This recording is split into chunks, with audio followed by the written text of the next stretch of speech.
Bueno, como les decía, yo tengo el enorme gusto de recibirlo a David Riffe. David, bienvenido. Encantado, gracias. Enorme placer de tenerte acá. Yo empezaría por lo local. Vos tenés mucha relación con la Argentina, venís con mucha frecuencia, seguís las noticias argentinas casi como si fueras argentino. Hacenos un retrato, tus impresiones sobre este peronismo que viene. Bueno, mi impresión es de una coalición bastante frágil, con, digamos, tantas posibilidades de fracaso de un lado, porque no veo en la biografía de Alberto Fernández una persona de las mismas opiniones que una Cristina Kirchner.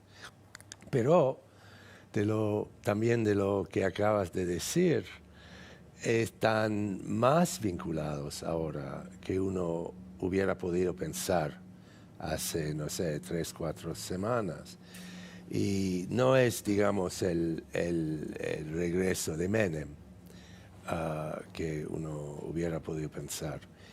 Entonces, también creo que hay que distinguir entre la política importante de este país, es decir, la economía, y a un cierto punto la cultura, con, digamos, los pronunciamientos de Alberto Fernández sobre Venezuela o de Felipe Solá, que parece acaba de decir que había un golpe de Estado en Bolivia, pero la cuestión de la dictadura o no dictadura de Maduro fue algo que no quería, sobre la cual no quería opinar. Yo no veo esto como importante. Las relaciones exteriores de la Argentina son con Brasil, como acabas de decir, con los Estados Unidos, con las instituciones internacionales dominados por los Estados Unidos y a un cierto punto con Europa. Si lo tuvieras a Alberto Fernández acá, y supongamos que él te pidiera consejos sobre cómo manejar el vínculo con Estados Unidos en este contexto que estás diciendo, ¿no? Que en el vínculo con Estados Unidos se juega en alguna medida el problema del financiamiento y por lo tanto de la estabilidad económica. ¿Qué le dirías? Al nivel posible, digamos, claro. Separarse de Cristina, porque creo en Washington que sea correcta o no esta conclusión, vean a Cristina como un aliado de Maduro, punto. Y hay que convencer a Trump, o si no, a convencer a personas cerca de Bolsonaro, y él debería transmitir la opinión a Trump. Que no hablamos, digamos, del regreso de un chavismo light, si puedo decirlo así. Bueno, vos dijiste hace un tiempo en una entrevista, cuidado porque aquí hay un juego internacional importante, y es que probablemente el principal asesor de Trump respecto de quién es Fernández va a ser Bolsonaro. Sí. El segundo, Marco Rubio, el senador cubano-americano de Florida, que es un tipo que se ocupa mucho de Venezuela. Bueno, es el que armó toda la jugada finalmente fracasada en Venezuela. Con Guaidó, sí, exactamente. Con Guaidó. Sí. Bueno, el problema es que, bueno, Trump no sabe nada de América Latina, pero para él el estado de Florida es esencial para su reelección. Y en Florida depende sobre todo del mundo latinoamericano en términos de votos, pero también en términos de dólares. Y ellos, al menos las personas influyentes o más influyentes en Florida, son obsesionados, digamos, por Maduro y por el nuevo gobierno en Cuba. ¿Cómo pensás que están mirando allí? ¿Y cómo mirás vos más que cómo están mirando allí? Me interesa más lo que pienses vos que lo que piensen ellos. Bueno, Todo este clima de inestabilidad que de golpe aparece en la región, en Ecuador, en Colombia, en Bolivia, en Chile, ¿vos crees que hay un hilo conductor en todo esto o que son fenómenos nacionales que no se tocan? no, creo que hay un hilo conductor, pero global. Es A ver. decir, que tenemos Bolivia, tenemos Chile, Irías a Hong Kong. pero tenemos también Hong Kong, tenemos Irán. Bueno, acaban de reprimir las manifestaciones en Irán con mucha sangre. Tenemos la misma cosa en Irak. ¿Quién hubiera pensado que hubiera sido manifestaciones enormes en las calles de Bagdad o tenemos la Cataluña. de Cataluña? Hay una... ¿Qué es todo eso? La gente no se ve como respetado, como no hay yo creo que hay un sentimiento bastante generalizado de falta de respeto, que al menos es que la gente se siente. Puede ser el caso o no. Por ejemplo, los gilets jaunes en Francia. Los chalecos amarillos. Sí, los chalecos amarillos. Ellos están más de derecha Sí. que de izquierda. Del otro lado tiene Chile, un país en el cual en este momento el Frente Amplio parece casi como una formación de la derecha. Bueno, le reprochan haber pactado, claro. Sí, exactamente, con Piñera y con la democracia cristiana. Y yo en este momento, lo que es muy curioso para una persona como yo que conoce un poco este país, es que la Argentina parece una isla de estabilidad. Y yo diría que la razón es que el peronismo sabe cómo alimentarse de estas energías sin dejarlas, digamos, explotar. Si yo trato de imaginar que Macri hubiera ganado, imagino una Argentina... Más parecida a Chile que a esto. Sí, exactamente, sí, mucho más. Vos escribiste, entre los muchos libros y muy interesantes que escribiste, hay uno que me interesa que vayamos a ese tema, porque está sobre la mesa en la Argentina desde hace mucho tiempo, pero ahora por razones que vos conocés más todavía, que es el tema de la pobreza. Aparece acá con una modulación específica, hambre. Y vos escribiste sobre hambre, sobre pobreza y sobre un término que se ha puesto en boga en los últimos años, sobre todo por la aparición de mega riquezas, que es desigualdad, que no es lo mismo que pobreza. No, de ninguna manera. ¿Qué significa la aparición de estos conceptos y cómo los ves en la Argentina? Bueno, yo creo que la impresión, digamos, afuera del país, de la Argentina, es digamos, la impresión de Belgrano o de Olivos o de Palermo, y no de La Matanza o del conurbano. Pero si entiendo bien, hay 16 millones de personas en la provincia y 3 en la capital. Entonces, también creo que es una fantasía de muchos argentinos de la burguesía. Dicen, digamos, la tradición de Borges o de Victoria Ocampo, no sé quién, que es un país europeo perdido en América Latina. Pero cuando salgo, digamos, de los lugares...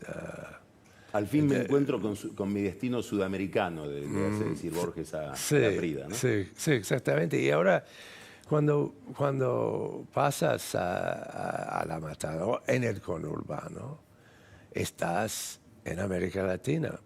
Y una América Latina bastante pobre. Esa pobreza que vos ves en el conurbano, Sí. Vos estuviste en lugares muy pobres. Sí. En África, en Afganistán, fuiste corresponsal de guerra en varios lugares que son de pobreza. ¿Cómo compara?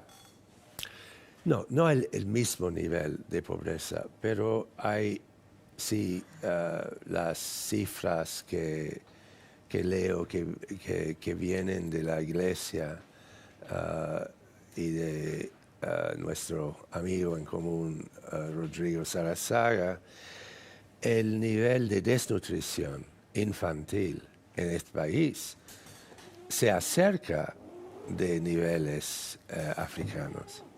Y bueno, yo no hablo de los países más pobres de África, pero digamos de Kenia o de Senegal. No por supuesto, no hablo de Etiopía. De Etiopía o Sudán o el Congo, pero o la RDC. Pero hay desnutrición y sabemos que un chico que no tiene una nutrición correcta en los primeros 3 años de su vida está mutilado por toda su vida. Y eso veo en los comedores, por ejemplo, que he visitado en lugares en el conurbano. Este me parece muy lejos, digamos, de la narrativa oficial. Seguramente en los años de Macri no veo cómo uno hubiera podido hablar de la República de Alegría en el mismo momento que el hambre era subiendo a estos niveles. Pero también en el discurso digamos, al menos de una parte del peronismo, que hablan, por ejemplo, tú acabaste de hablar de Vaca Muerta como una parte importante de la solución, entre comillas, de los problemas económicos de ese país. Es imposible. ¿Por qué? Porque la riqueza energética, sabemos de Nigeria, de muchos otros países, no asegura nada en términos de prosperidad. Es riqueza. Angola es uno... Liberia. Liberia. Es riquísima en sí, recursos naturales. Exactamente. Venezuela. Venezuela. Y para mí es una fantasía y peor una lectura muy equivocada digamos, de la historia económica. Y bueno, uno podría hablar de Vaca Muerta como un aspecto, pero no como el aspecto más importante digamos, del regreso de la prosperidad argentina. Nosotros estamos muy, muy metidos hacia nosotros mismos, mirándonos como siempre en el espejo. Se habla de la grieta, de esta polarización. Si uno mira, todo Occidente está en la misma dinámica, ¿no? Sí, y la grieta, para mí, yo no, posiblemente yo no debería decir esto, pero me parece que es cuando los argentinos hablan de manera tan obsesionados de la grieta, a mí me gustaría invitarles a Londres o a Washington o a San Pablo. No veo la grieta aquí como más severa que en otras partes del mundo. Al contrario, esto me parece un extranjero aprende rápidamente que para muchos argentinos o hay que ser los mejores o los peores. Pero decir que, bueno, la grieta es algo de serio, pero, ¿sabes? Por ejemplo, yo no conozco a ninguna persona que haya votado por Trump. Y es una catástrofe este hecho. es un desastre. Esto... No tenés ningún amigo, No. ni tratás con nadie que haya Bueno, votado por Trump. trato, sí, pero en términos profesionales. Pero no tengo un... En tu círculo Sí, social, no. exactamente. Y un círculo que incluye el Council on Foreign Relations, entonces muchos republicanos.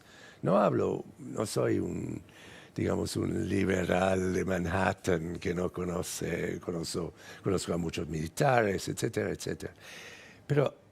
Y yo conocí a muchas personas que habían votado por George W. Bush, el último, Sí, sí. el Bush 43. Pero no conozco. Y yo creo que en Alabama o en Wyoming o no sé a dónde. No conocen gente que haya votado Sí, por exactamente. Hillary.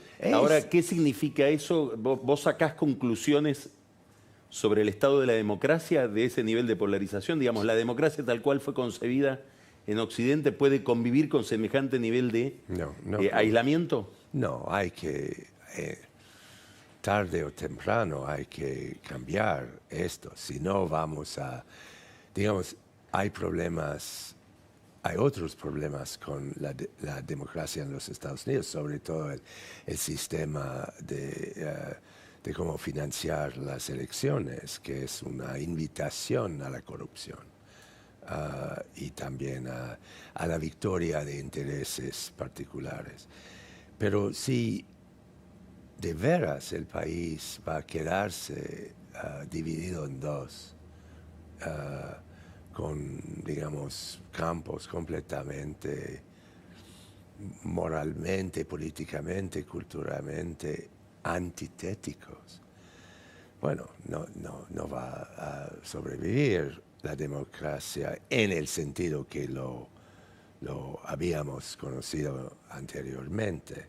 En este sentido me parece mejor aquí, porque ustedes, tan que yo sepa, conocen a macristas y a peronistas, a kirchneristas, etc. Algunos hasta pasan de un gobierno a otro. Exactamente, es un talento local.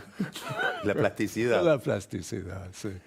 Y es la fuerza del peronismo, obviamente su plasticidad. Es porque, como decía Perón, como se ve en la biografía de Alberto Fernández, que menemista, Carvalho y ahora Máximo Kirchner. Es David, extraordinario. muchas gracias. No, gracias David Rif, a ti. muchas gracias por haber estado en Odisea. Un gran placer. Vamos a un corte y vamos a hablar ahora de economía con Marcos Buscaglia y vamos a arrancar con una novedad. Cambios de último momento en el equipo del Fondo Monetario que atiende el caso argentino. De eso nos va a estar hablando Marcos Buscaglia ahora. Y después, bueno, del futuro de los próximos meses para la vida económica. Ya volvemos.